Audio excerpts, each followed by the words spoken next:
So welcome to the podcast, Kristen, Thomas. We want to just do a little interview here to see who you are, what you do here at the parish and the school, and just get to know you a little bit better. So welcome to the podcast. I think this is like the 6th podcast or whatever. Yeah, woo! We'd love to hear your feedback, what you like or what you don't like. Be gentle, of course. We're just trying to figure this out. But we want to get to know some of the people that work here at the parish, and I thought it'd be great to interview Kristen Thomas. So, Kristen, welcome to the podcast. Thank you. Thanks. I'm happy to be here. So first, let our audience get to know who you are. Sure. So who are you? How did you come into contact with Transfiguration? And then how did this glorious time happen that we were able to hire you here? Sure. How long do I have? Because this could be a little bit long. No, I'm just kidding. I think they limit us to like 45 Okay. minutes. No, I'm just kidding. Okay, so I actually started my journey at Transfiguration as a faith formation student when I was in 2nd grade. So Student? We attended Transfiguration Parish as a family, and I went to Montemita schools. That's where my family is from growing up. But we kept going to Transfiguration, so I made my first communion here. Our religious formation was in the old school building. My mom taught religion classes down there. And, Wow. So I have a history here, which I don't really think about until asked these questions. So it's kind of interesting. So went through the faith formation program, did not get confirmed through Transfiguration because by then we moved our parish to St. Jude of the Lake in Montemita, closer to where kind of our community was at that time. But my husband and I, through getting married at St. Jude's in Montemita, eventually made our way back to Maplewood, where we built a home, and decided to become parishioners here at Transfiguration. And at that time had our daughter Claire, who was probably 3, and Leighton was baptized here. So that kind of brought us back to the parish, and did a number of things as a parish volunteer. I taught faith formation here, a 3rd grade class at the very beginning. I was a nursery volunteer because Lord knows all of us who have small children, being inside the church for Mass is not always a great experience. So Wait, anyway. what are you talking about? I don't know. Now with our 3rd, it's even worse. So the nursery was our kind of push to be involved, but at the same time still bring our kids to church because we feel it's important.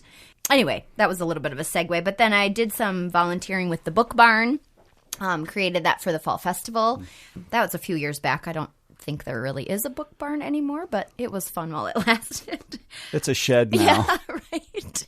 And then spiritually for myself, have gotten involved with Walking with Purpose and some of the other small Bible studies. I think there was Rediscover Jesus, one of Matthew Kelly's books, who now is one of my favorite authors. And then it brings me to my parent involvement because my kids go here. And so when we were trying to decide where Claire was going to go to preschool, we were parishioners here, and it was kind of a no-brainer for us to just go check out the preschool. And at that time, Miss Amy was one of the teachers here, and we just fell in love with her and the program, and that kind of brought our kids here. And then looking at the District 622, although it's wonderful, it just didn't seem like the right fit for our kids in starting kindergarten. And so started in preschool with Claire, and then she's continued and now is a 4th grader, and Leighton is a 2nd grader. And we have a 3-year-old who will be joining the preschool program next year. And watch out, Mrs. Yerke, because Buckle up. He is something. He is the cause of a lot of steps that you guys get in during Mass. Yes, he I is. see, Yes, he is. Yep. He's being carted out Yep. and in Yep. with a smile Right. often. Exactly. Remember that nursery volunteer? That was like, I didn't know that was where we were going to really end up for a lot of our Mass time. Yeah, little did you know it was going to turn into a walking marathon. No. If we can make it through the homily, that is a win for us. And then we move into the nursery area. That's just, and now watching Mass at home, it's a bit of a gong show. Really? Tell us about it. Everyone wants to know. I'm not going to lie. Because we put the Mass on, it's wonderful that we get to stream it. I'm so thankful for it. But we're trying to still keep him busy, and all he's doing is climbing on the couch and tweaking his brother's hair and sitting on the floor building blocks and then throwing toys. And, so if we hear the message, it's really no different at home than it is at church. The good thing is now that it's recorded, right. when they I can do go settle back down, and watch it a second time. No. Yes, you can watch it a second time when they settle down a little bit. Right. So anyway, that's kind of how I got to Transfiguration. But then how I got to become the director of the preschool is an even better connection story for me, in that I always volunteered in the school and kind of got to be close with the teachers and knew, I do believe one of my talents and treasures is to teach. And so whether it's teaching kids or working with teachers, mentoring, kind of helping steer where teaching occurs, I was presented with the opportunity to step into the preschool. They had a need for the director. And honestly, when they first asked me, I said, no, not yet. Please, God, not right now. This isn't the right time for me. I wanted to wait to go back to more formal, a formal job, I guess, when Beckett was in kindergarten. So he's not in kindergarten yet. And so when this first, opportunity presented itself, I was like, ooh, I had to do a lot of discerning and a lot of prayer, which, funny enough, how I decided, yep, this is for me, was not a resounding yeah, I got this, that kind of thing. I had to do a lot of prayer, and oddly enough was on a school pub crawl in the summer of last summer, and talking with some of my friends who honestly have become lifelong friends. They were talking about St. Ignatius and how, you have to discern, is it something that God wants for you and his will for your life, or are you kind of blocking it this isn't for me yet, that kind of thing. So we had been talking about this the night of the pub crawl, which is kind of an interesting topic that you would talk about at a pub crawl. I think Ignatius talks about that as the second rule of discernment. Yeah, go on a pub crawl with your friends. So anyway, I'd been talking about this with my friends, and then the next morning, it was a Sunday, took my kids to the park. My husband was cutting the grass, came home, happened to get the mail, which obviously had been sitting there for a day or two because we're not always the best at getting our mail. But I opened up a letter from a student from 10 years ago when I taught second grade. And so that's where my teaching career starts, is that I was a classroom teacher first, and I did that for 6 years before Claire was born. So I got this letter from a student. Her name was Amanda, and she was telling me that she didn't know if this letter would get to me. She hoped that it would because she wrote it, months before, as she was a senior in high school. But basically telling me that her experience in my second grade classroom was the most memorable and beneficial schooling for her, that she was now going on to college to become a teacher. Wow. And I just was like, okay, I get it. This is my sign. I'm going to take the position. And what do you want me to do with it? I'm just trying to kind of throw my hands up it's your will, not mine. I'm going to be your steward, and I'm going to see what happens. So that's awesome. That's kind of how I came to become the preschool director. We talked to Mr. J last time about kind of the influence teachers have in our lives and how easy it is to remember that one or two teachers that made such a significant difference. I likened it to as someone asking you your favorite ice cream. You're like, I don't know, maybe right. chocolate chip. I don't know. Yeah. But you ask your favorite teacher or the teacher that made an influence on you, you can remember immediately. So right. Thank you for saying yes. Yeah. We love having you here. And how long have you been here now?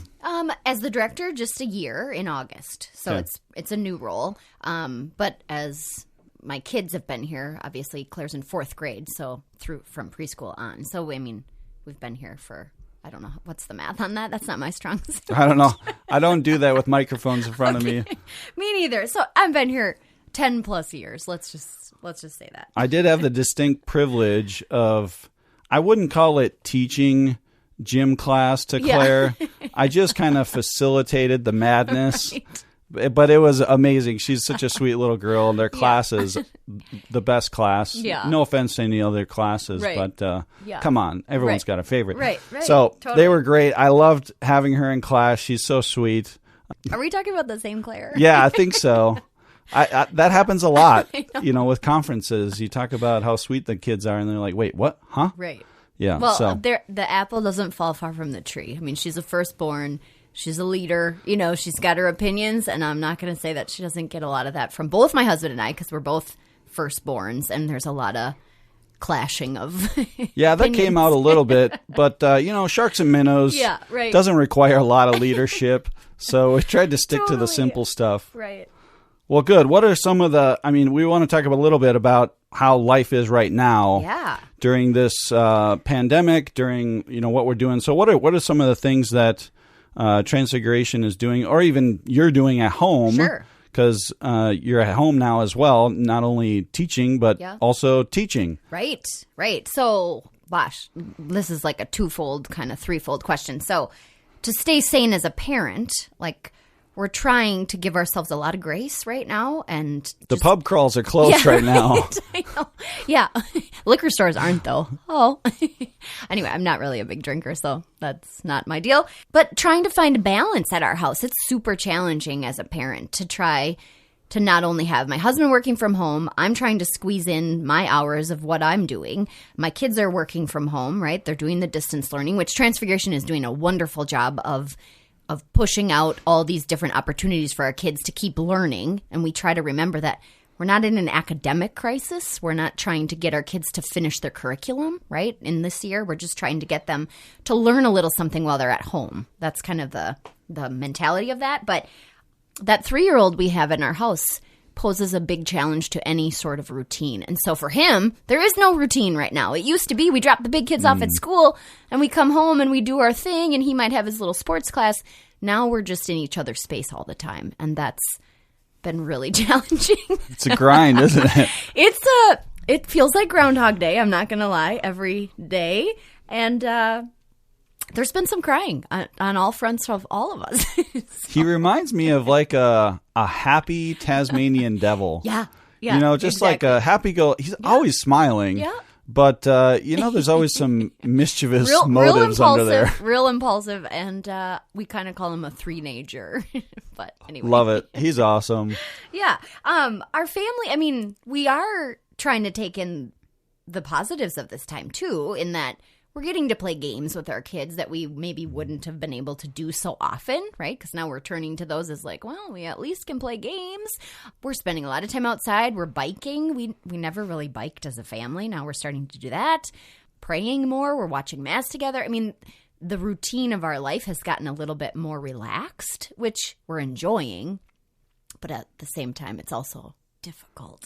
Yeah. Have you found you've been able to find a routine that you can actually kind of rely on a little bit? Yep, I think that's important even for families, finding whatever routine works for you, and if it's not working for you, change it so that it does. But we do our normal kind of wake up, breakfast, whatever we would have done on a school day, and then it's just gotten that now they have from about 7 to 9 to do that, whereas we used to leave for school a lot earlier than that. But they have their kind of cartoon time, they're connecting with their friends on social media, which I never thought I would go into that realm, but now there is no connection for them, and so they have to either Zoom their friends or they have to talk with them on Facebook Messenger, and I have to say most of it is with their grandparents. They're not nice. They're not really, connecting super much, a lot with their friends, but we do schoolwork from about 9 to 10 in the morning, and then we take a break. We do kind of some recess time or outside time, art time, whatever, which thankfully all my teaching resources in the basement are finally being utilized. Yeah. So my husband can't give me a hard time anymore because all those boxes of books and stuff, we're taking them out. They're getting justified right now. Finally. Anyway, and then we kind of eat lunch and come back to our school stuff about 1 o'clock, crossing fingers and praising God when Becca takes a nap, because then it can be a little time for me to squeeze in some working time to meet with other teachers, for the kids to finish their work. And then, once 3:30 hits, it's kind of like what used to be normal. School's done, we hang out. And our kids weren't really overscheduled kids anyway. They were in an occasional sport, but we weren't the family that ran from activity to activity. So in that way, it's not really different for us. So have you found it kind of a nice thing to maybe, I don't know if you've seen other families realize that maybe that overscheduled life really wasn't worth it? Yeah, I hope so. I really do. I feel like there's great opportunity for kids to grow in this time, right? We don't have to keep them scheduled so that they can be bored and they can try to figure it out on their own. You know, like I'm not entertaining my kids all day. Like you have thousands of dollars of toys and art supplies and everything else all over this house. Like go do something. You know, I mean, I'm not sitting down with them and going, okay, now what should we do? You know, like they kind of have to figure it out. Like the old days, like go outside and don't come in until dinner, you know, kind of thing. But which I think is kind of fun to bring that back because that was what made probably our parents more, I don't know, able to persevere. Like they could figure out their problems a little bit better, where I think sometimes we're trying to solve our kids' problems for them. Yeah, seriously. We were never in the house. No. We didn't come in until my mom yelled, and my mom could yell pretty loud. We were like 3 houses down. She would yell for us, or eventually she would call the neighbor. Right. Or if we lost the ball. Yeah. You know, like if we lost whatever we were playing with, either in the woods or just because it was too dark. Yeah. Then we would eventually come home. Or, so there was very few times my mom actually had to like drive over and say like, you're coming home. Yep. Or walk over. But like, yeah, we would be outside like all day, every day. Yeah. I love the image of, you know, the original, kind of the invention or whatever of kindergarten. Yeah. Where it was actually kids playing in little gardens. You know, they're outside playing in the dirt. Yep. They're experiencing life. There's worms and bugs and everything. Yeah. My little daughter discovered bugs. Oh. And I thought, like, this is going to be sweet. But for some reason, she's afraid of them. Okay, I was going to say, is she afraid of them? So I'm like, honey, you're like way bigger than this thing. Right. You can either squish it or just walk around it. But we're getting over it. But she's playing in the dirt a ton. They notice all the tiny, the minuscule things, right? We're supposed to be like children that way and notice all the things around us. But we get too busy and too caught up in our schedules. And now there aren't any. Yeah, it was beautiful. We were playing catch the other day. And she picked up a stick. And I thought, oh, she's going to throw it or whatever. Yeah. No, she started using it. She started announcing, you know, like a game show, what we were doing. She used the stick as a microphone. Funny. I'm like, oh, boy. Yeah. Here we go. She's going to be on TV or something someday. Yeah. So I burnt that stick immediately. Yeah, right.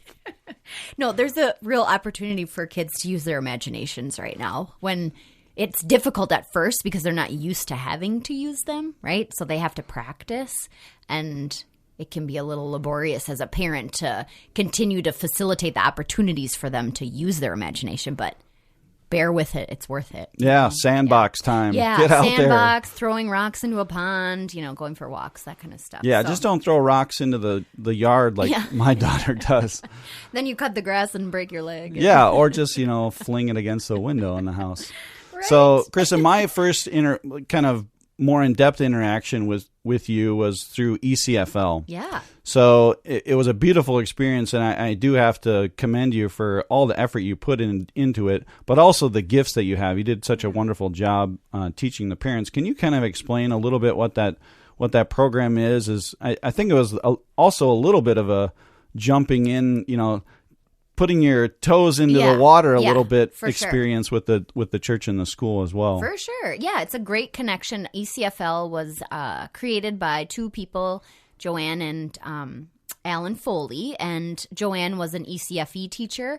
And I'm not sure exactly what Alan, in terms of his background, I know he worked with writing the program. So basically, it's an ECFE, which stands for Early Childhood Family Education. But there's a twist in that they've taken the family part and done early Catholic family life. And so the kids, our program, we basically followed their curriculum. We gathered all the supplies and then put in a session. And we had an overwhelming participation in our first session, which was awesome. The kids would come with their families on Sundays. We chose to do it on every third Sunday, I believe we chose. But they come in, we have all these activities set out based on themes, and they kind of surround the whole idea that God loves us, and we're talking in kid terms, but there's a lot of sacrament instruction and introduction. So there's a tabernacle maybe out sometime in the dramatic play area, or there's the manger costumes when we're talking about Jesus being born. And so that part of the program. They come in for the first 45 minutes or so, and they get to experience all these different stations with their parents depending on the theme. And then we do our circle time like you would see in an early childhood family ed with the co-teacher that I taught with, Courtney, who's an awesome prior kindergarten teacher. And then we split, and she kept the kids to do more kind of in-depth, I don't know, exploration of the topics. And then I took the parents and did more of the parent part, where we delved into how do you teach your kids how to pray? What is your faith? I mean, how do you talk about it with your spouse?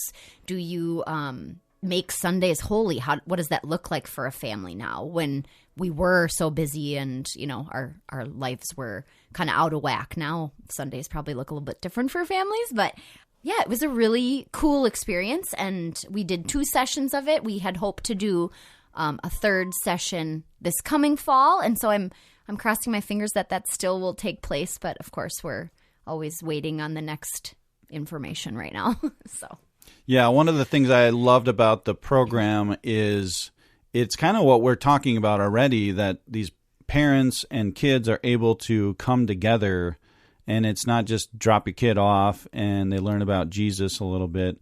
But the parents and the kids work together. The coolest one, probably the most memorable one, is, of course, when we had the live fish. Yeah.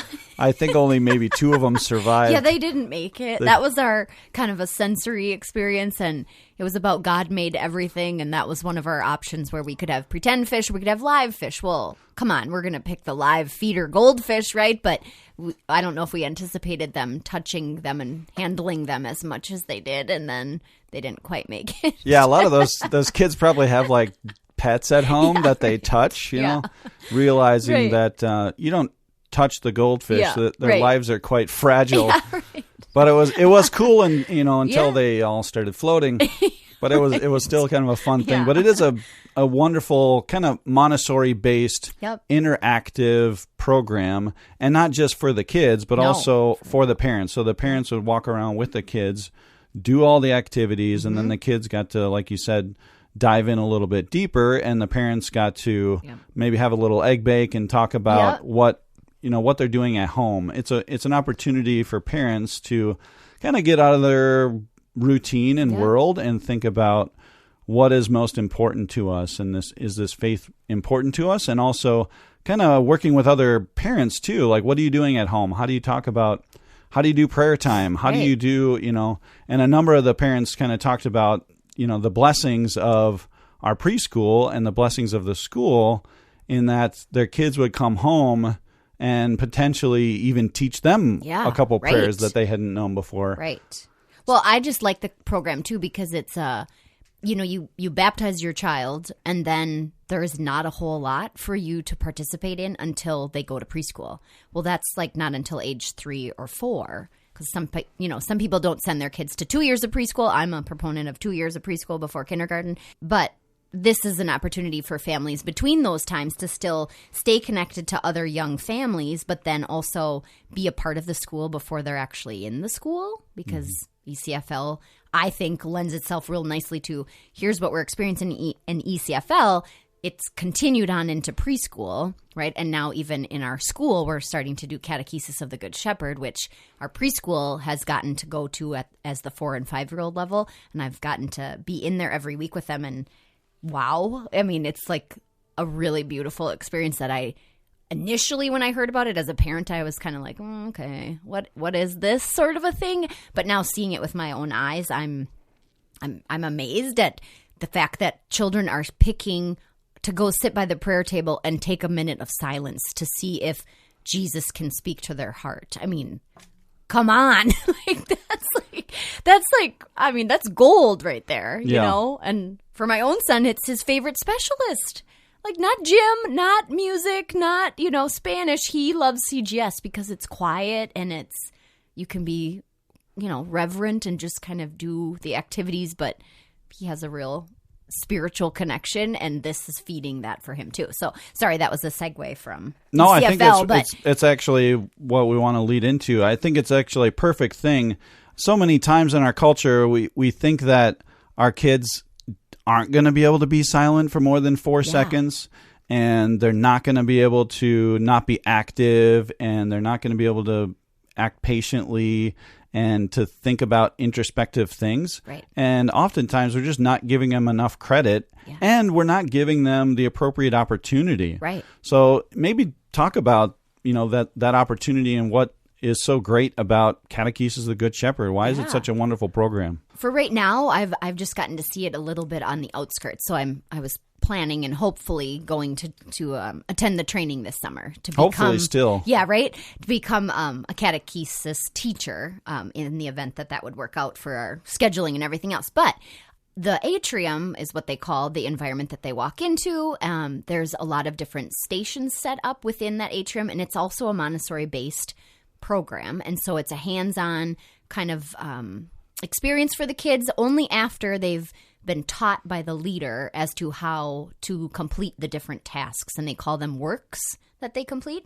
And each of those works has some sort of connection to the Mass or the sacraments of the church, or just even the inner workings of kind of how people set up the Mass, let's say. Because, I've seen preschoolers walk over to what looks like the altar and ask an adult to light the candles because they're going to set up the Mass. They're going to set the chalice. They're going to set the paten plate, and they're going to, I don't know all the terms exactly. I'm sorry if I'm making a mistake, and then they're going to sit on a pillow in a designated area because obviously fire and preschool doesn't quite mix, but they are able to see the candles lit and they can pray from a safe distance away. And I just think, what you were saying before, that we don't often allow our kids the opportunity to do things that they're capable of doing, right? Our kids are capable of praying if we allow them the opportunity to do so. We need to set the example. We need to kind of teach them, like, this is how this works, or this is how we can do it. Here's an option for you. And the catechesis program allows them to do that. They learn scripture. Right before, our spring break, we were burying the word Alleluia in sand because Jesus, was going to die. We weren't going to, celebrate him like we would when he rises from the dead. So, and a shout out to the CGS teachers. They mailed all those Alleluias home to the students during this time when we're not there, just to show them that, hey, we didn't forget about you. This activity that we would have done had you come back after Easter, it's still happening. But I've just seen a lot of reverence in our students that you would never really connect that age group to being reverent, I don't think, right? Yeah, it's one of those, I think it's another one of those misconceptions. And it's also a misconception that we sometimes kind of self-fulfilling prophecy that we say, well, our kids are bored at church, or even I'm bored at church. Right. And really the underlying thing is I don't know what the heck's going on, right. you know? They don't and understand. The kids get to interact, like you said, they get to do these works, and they take it very seriously, so that when they go to Mass and they see these things happening by the priest, these kids are, it's second nature. Like, they're just captivated. And we don't give them credit for it. Like, okay, how many books are we going to have to bring to church today? And how many little toys are we going to have to bring? And we can't bring the loud toys because those are really loud in the pews. But we have to bring the ones that they actually care about. How about we actually teach what the heck is going on at Mass so that they can pay attention? It wouldn't make sense to bring my daughter to a basketball game and think that she's magically going to fall in love with basketball. Unless we talk about basketball and we play basketball at home and we do all these things, basketball, and then she's going to make this connection with her little plastic hoop with the little balls to these grown men playing basketball, and it's going to make so much more of a connection. If she comes to me and says, going to basketball is boring, well, then we haven't really talked about basketball. You haven't done your job, if she says Mass is boring, then man, we got to talk about what's really happening, because what's really happening is eternally captivating. And it should. I've seen little kids, during Mass, like nudge their parents and say, "Daddy, the epiclesis, the Holy Spirit is coming down." And the dad's bells, saying what? Epiclesis? I don't even know what that is. And they got to look it up later at Google. Their kids are teaching them because, they're getting to interact with this thing. It's so beautiful. Well, and I think, even to go off of that, my 3-year-old is genuflecting when he comes into Mass, right? He doesn't know why he's genuflecting quite yet. I mean, we try to say we're doing this because Jesus is here and we respect Jesus and what that. But he's doing it because someone else is doing it, and which means someone is showing him and setting an example, right? And that's what we're doing for our kids in catechesis. We're setting the example and modeling for them what it means to be a follower of Jesus, right? And so we want our kids to follow Jesus their whole lives, but we don't always teach, I don't think, in an appropriate way how to have a prayer life either. And CGS does a really good job, and so does ECFL, of trying to help parents have tactical and real life ways of teaching prayer to their kids. So it's not just this always a memorized prayer, no, it's just having a conversation with Jesus, or just with God all the time. You can be praying all day long, which is a goal for everybody. Yeah, it's one of those things that it's simple yet difficult. Yeah. But remind ourselves it's still simple. Right. Yeah. So, Kristen, transitioning a little bit, you don't seem like one of those type of people that would kind of just go with the flow and just become, come into a parish and just totally buy into everything that they're doing.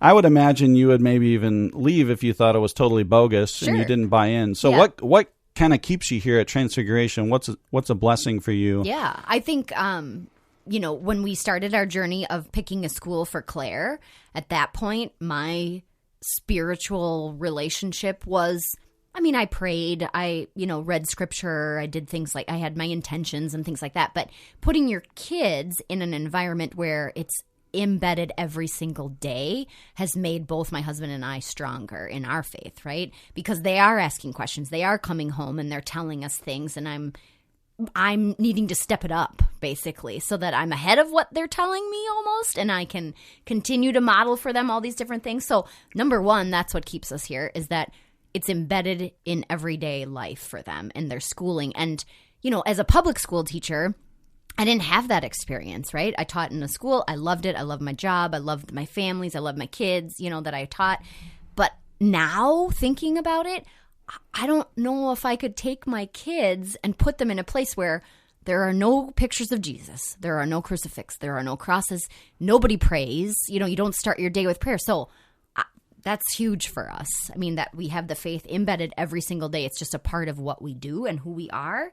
And then the small-knit community that we have at Transfiguration, we've met our best friends, like our lifelong friends that, my girlfriends and I now, we meet for Bible study. We talk about, like, real-life stuff that I can't really talk about necessarily with my high school girlfriends, or it wasn't a friendship that was on that level, that now I feel like I've met people who it's on a totally different level. Like, you have like-minded parenting styles, you have the faith embedded in your kids' schooling and your lives, and then for the school, everybody knows your kids here too. Because it's a small-knit community, they love your kid from preschool all the way to 8th grade. And they know who they are. It's not like they're a number, whereas some of the bigger districts, there isn't, not to say that all classroom teachers don't love their students. I 100% think all classroom teachers are amazing. But there's just a different feel here than I've experienced at other schools. Yeah, so hopefully you're part of a family. Yes. And within that family, there's a certain amount of, it's a different type of love. Yeah. You can love your students, and, public school teachers do an amazing job. It's just different. Yeah. It's just a different environment. And hopefully what we're trying to create here at Transfiguration is a culture not only of a family and love, but also this culture of our faith, that this is, it's very clear that this is the number one priority for us, to help our students get to heaven, right? And that's the goal. There's a reason that Christian discipleship comes first in what we talk about. Like, our kids get Christian discipleship, academic excellence, and great love. And so we want our students to be stewards, right? And to have this great burning fire for their faith, number one.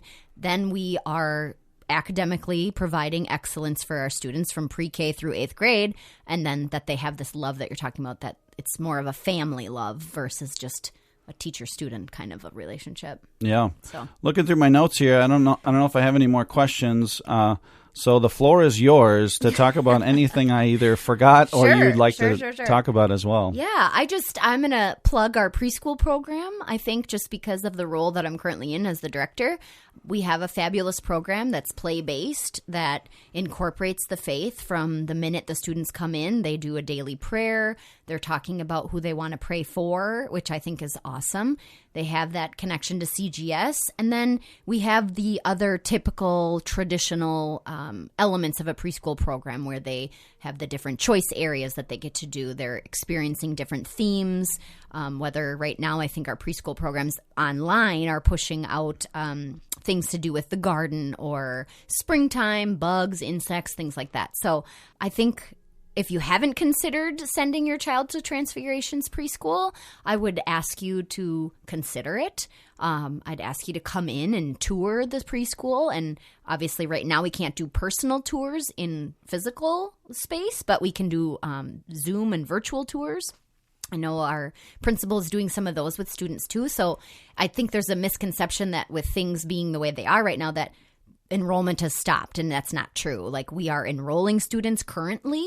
Like, people are still considering switching their kids potentially from wherever they are to our program right now, which is like mind-blowing, right? That they're maybe not getting what they want for their child at this point in time, so they're considering our small-knit, family-oriented, faith-based community.